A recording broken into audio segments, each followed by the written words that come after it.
नमस्कार, मैं अंकित गुप्ता। आज फिर सिंप्लीफाइंग भारत के एक और एपिसोड के साथ हम हाजिर हैं और आज हम बात करने वाले हैं एनएफएफयू। हमारे साथ जो शख्सियत है बहुत इंटरेस्टिंग है और काफ़ी वोकल वो फौजी मुद्दों पे रहते हैं। ट्विटर पे वो बहुत एक्टिव रहते हैं। 2022 में वो रिटायर हुए थे और उसके बाद से सुप्रीम कोर्ट में अधिवक्ता हैं। कई मैटर्स में 2016 में सर्विस के दौरान जब राशन कटौती की जो ऑर्डर आया था उसके खिलाफ उन्होंने मुहिम चलाई थी और वो जीते थे। और अभी एनएफएफयू में वो ओरिजिनल पिटिशनर हैं। तो क्या है ये एनएफएफयू, कैसे ये हमारी फ़ौज को इम्पेक्ट कर रहा है और लीगली ये मैटर कहाँ तक ये पहुँचा है और कैसे इसको डिले करने के लिए जो है उनका कहना है कि गवर्नमेंट ऑफ इंडिया इसको एडजमेंट बार बार ले रही है और कोर्ट उनको दे रहा है। इन सब मुद्दों पे आज हम बात करेंगे कर्नल मुकुल देव से, जो कि ऑपरेशन विजय के दौरान कारगिल में वॉरियर रहे हैं और सुप्रीम कोर्ट के इस समय अधिवक्ता हैं। Thank you colonel Mukul sir, आपने अपना कीमती समय इस इम्पॉर्टेंट टॉपिक के लिए हमें दिया। तो पहले सर मैं लेमन टर्म्स में जानना चाहूँगा व्हाट इज़ एनएफएफयू, ये क्या है? आप हमारे व्यूअर्स के लिए थोड़ा सा इसको सिंप्लीफाई कीजिए। Yes, I will try and simplify it. Non-functional Financial Upgrade (NFFU), जिसको हम NFU भी कहते हैं, this concept was brought for the first time by 6th Pay Commission on 1/1/2006. Okay. It said that due to the stagnation, all the bureaucrats would be given promotion after 2 years of their own batchmate having been promoted, if due to stagnation such people have not been promoted. It only meant that it would be a financial upgrade, as the name says, non-functional financial upgradation.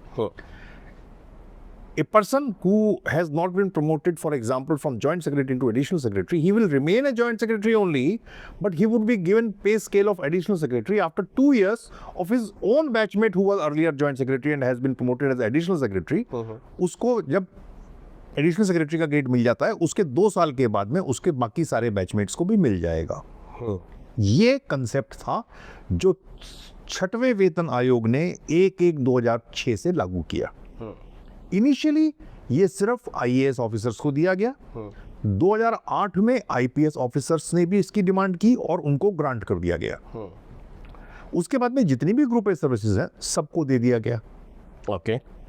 2009 में army ने इसके बारे में थोड़ी सी बात की और बाकी जो हमारी पुरानी पे कमीशंस की एनोमलीज चली आ रही हैं उसके बारे में भी आवाज़ उठाई। एक बार सर यहाँ पे आपको इंटरप्ट करूँगा, आपने कहा जब सबको दे दिया तो उसमें आर्मी नहीं थी, उसमें आर्मी नहीं थी, तब हमने आवाज़ उठाई। जब ज़्यादा आवाज़ उठी तो डॉक्टर मनमोहन सिंह जो उस समय के प्राइम मिनिस्टर थे, उन्होंने उस समय के finance minister doctor Pranab Mukherjee को कहा कि एक कमेटी बनाइए और उस कमेटी में देखिए इनकी क्या मांगे हैं और इनमें क्या हो सकता है, क्या एनोमलीज है।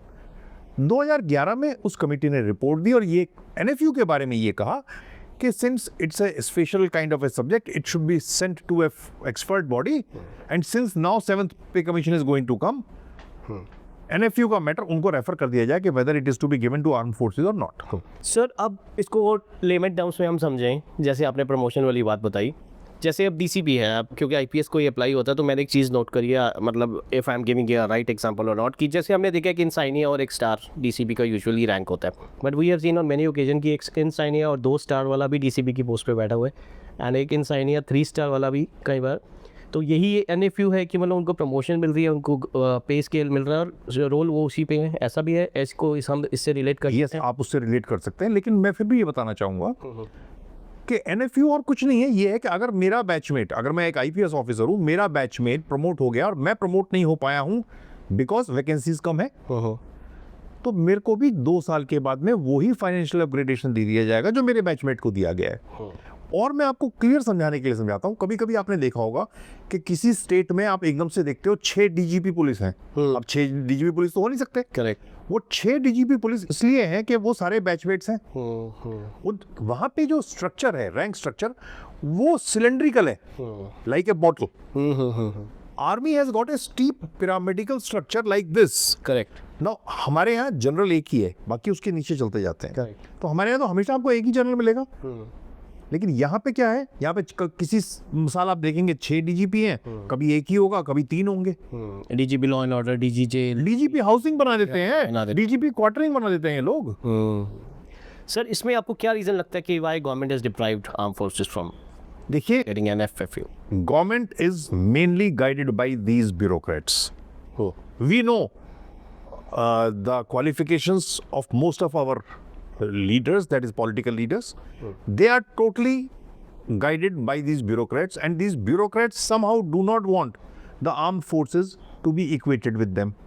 It is the story of being one up man. That is what it is. हमने OROP के टाइम भी देखा और हमने कई बार सीनियर आर्मी ऑफिसर से डिस्कस किया है कि कैसे एक सिस्टमेटिकली डाउनग्रेड किया गया फोर्सेस को। अगर आप ये उसी कड़ी का एक हिस्सा देखते हैं। अगर आप सिस्टमेटिक डाउनग्रेडेशन की बात करते हैं तो let me tell you, first pay commission, second pay commission, we had an edge over the civil bureaucracy. Third pay commission में इन्होंने क्या किया, इन्होंने 50 रुपए हमारे 750 से में 700 रुपए हमारी बेसिक करके और 50 रुपए रैंक पे दे दिया। एक्चुअली देखा जाए तो डिग्रेडेशन थर्ड पे कमीशन से शुरू हो गया था। It was a systematic degradation which kept on brewing up and up and up, and today this is what the status is. तो आप इसके लिए ब्यूरोक्रेसी को जिम्मेदार मानते हैं? यस, मैं पूरी तरह से ब्यूरोक्रेसी को जिम्मेदार मानता हूँ उसके लिए। सर ये हमने देखा था समवेयर अराउंड 2008 और 9 CAPF ने भी अपना जो उनका था, उन्होंने पिटीशन डाली थी और शायद उन्होंने स्टे और जीत गए थे वो शायद। देखिए, और काफ़ी हद तक उन्होंने, अभी मैंने देखा कि शायद इम्प्लीमेंट हुआ है या नहीं हुआ, तो what is the status of? देखिए, CAPF ने एक रिट पिटीशन फाइल की थी दिल्ली हाई कोर्ट में, GJ Singh versus Union of India. उसका जजमेंट इनको 2014-15 में मिल गया और as per that CAPF also got NFU. However, there were certain internal problems within their ranks and structures. So वो अभी थोड़े दिनों पहले ही इम्प्लीमेंट हुआ है as per best of my knowledge. Okay sir, ये टसल का रीज़न क्या देखते हैं आप? ये टसल जो चलती आ रही है और आप लोगों को जो है इससे डिप्राइव किया गया है, इसका रीज़न मेन प्राइमरली इसका क्या रीज़न? प्राइमरी रीजन है the civil bureaucracy, they want their hands to be upper than hours.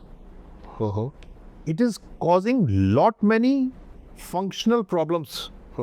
Wherever we are working shoulder to shoulder with civilians, I can give you examples. You see, if you go to a terrorist infested place like Assam, like J&K, there a DCP with 10 years of service, he refuses to come for a meeting of a colonel who is having a 20 years service plus. He says, I'm senior, I'm getting NFU. Because successive pay commissions have said that it is the pay grade which would decide the seniority. Sir आप इस matter में शायद original petitioner भी हैं सबसे। Yes, मैं petitioner हूँ। तो इसका स्टेटस आज की डेट में लीगल उस फ्रेमवर्क में हम अगर बात करें तो कहाँ खड़े हैं? देखिए, मैंने 2015 में 7 नवंबर 2015 को केस फाइल किया था आर्म्ड फोर्सेस ट्रिब्यूनल में, जिसका जजमेंट 23 दिसंबर 16 को आ गया था मेरे फेवर में। आपके फेवर में? मेरे फेवर में आ गया था। कोर्ट ने माना था कि arm forces organise group A service है, जो अभी तक ये डिनाई करती आ रही थी गवर्नमेंट। उसके बाद में मेरे को द देन रक्षा मंत्री, now late, may God bless his soul, mister Manohar Parrikar ने अपने घर बुलाया था। He was happy.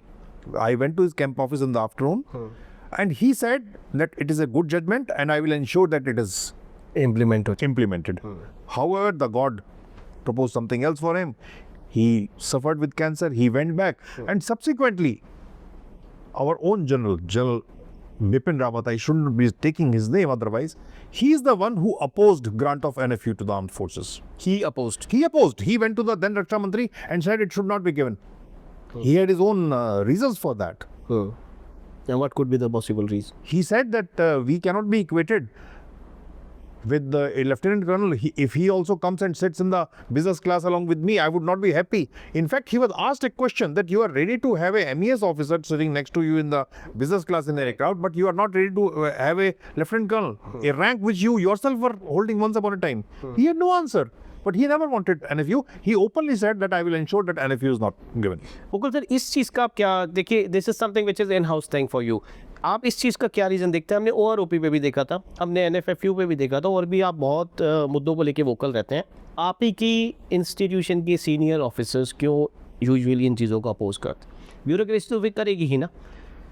देखिए, सिंस एजेस ये चला आ रहा है कि we are living in a colonial era. Our generals feel that they are superior to everybody and nobody should touch them and nobody should come near them. Hence, till such time they are in service, they are opposing anything which is given to the juniors. तो कोई solution देखते हैं इसका way forward? since we only found that solution is through judiciary, we went and knocked the doors of the judiciary. However, today, I'm sorry to say, I feel that judiciary has failed us. 74 adjournments in NFU case, which the government itself has filed. They are seeking adjournments and after adjournments, and the court is giving them. On one hand, the court says that within 3 months, Delhi High Court should pronounce the judgment. Recently, I heard a Supreme Court ruling. On the other hand, there is a case of mine which is pending since last 10 years. This time, I made a mention to the court that so many of my comrades have passed away, and so many will again pass away if you will not hear my matter. So, I would say very shamelessly, the Attorney General of India, Mr. R. Venkatramani said, I can even make a century as far as adjournments are concerned, and law cannot protect from anybody from dying. This is the kind of statements which they make in the open court. The type of services our forces usually do, not only standing at the borders or facing the rough weather, or they are into disaster management things also. उसके बाद sir with in he country इतना oppose NFU के लिए या और OP के लिए, क्या मतलब आपको लगता है कि ब्यूरोक्रेसी में कुछ ऐसा कुछ पेनिट्रेट हो गया है कि मतलब अपने ही फोर्सेस के खिलाफ हम लोग हमेशा बात करते हैं? You see, with my experience and otherwise, armed forces have never failed this nation. Correct. We are considered to be the last vessel. Wherever there is a problem, even if a child goes down in a bore well, we are being called. Wherever there is a problem, armed forces have never failed you.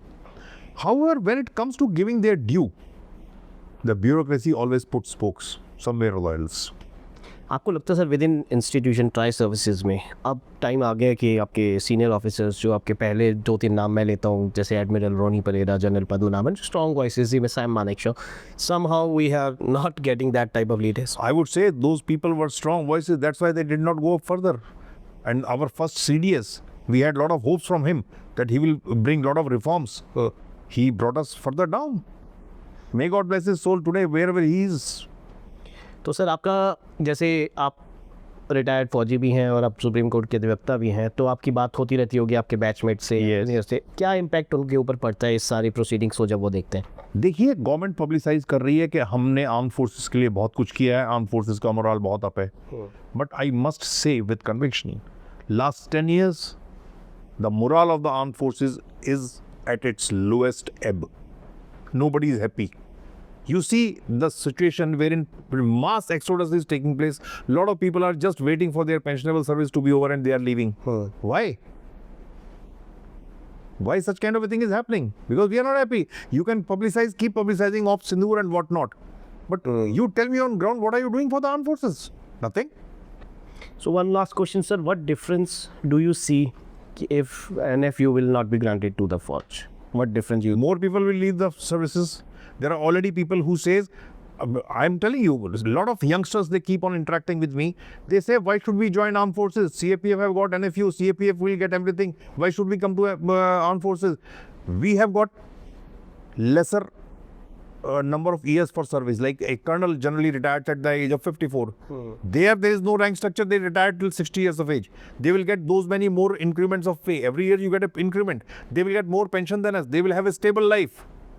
Here, I have to run 3 institutions. So even if their assistant commandant or deputy commandant will retire, they will retire at 60? Yes, they will retire at 60. There is no such thing with them. Sir, has the MSP which has been given to the armed forces offset the financial loss caused due to the denial of NFU? You see, military service pay, as I earlier said, that after 3rd pay commission, when it was given as a rank pay, it was a rank pay which in 6th pay commission, what they did, they subsumed certain allowance like hardship allowance, rank pay, this, and they merged it into military service pay.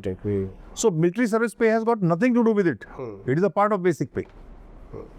Thank you so much, Mukul sir, आप मेरे show पे आए, and wish you all the very best for your case, and let's see how things unfold. Thank you very much and grateful to you.